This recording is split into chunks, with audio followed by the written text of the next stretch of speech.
Hello hi అండి, welcome back to our YouTube channel. నేనైతే ఈజీగా ఎలా ప్రిపేర్ చేసుకోవచ్చో చూపిస్తానండి. నేనైతే పాల మీద మేగడని అయితే ఇలా స్టోర్ చేసి పెట్టుకుంటాను.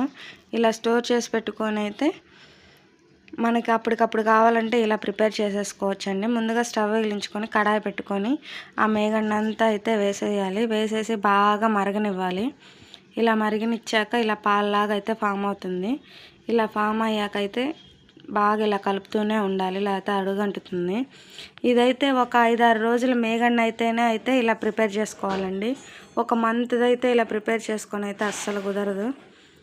ఇక మనమైతే ఇలా నెయ్యిలాగా వచ్చేటప్పటికైతే కొద్ది కరివేపాకు మెంతులు అయితే వేసుకొని అయితే ఇలా బాగా కలుపుతూనే ఉండాలి. ఇలా పైకి ఆయిల్ తేలుతుంది.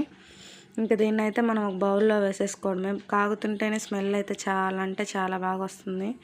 మనకి అప్పటికప్పుడు నెయ్యి కావాలంటే ఇలా ప్రిపేర్ చేసుకోవచ్చు. మా వీడియో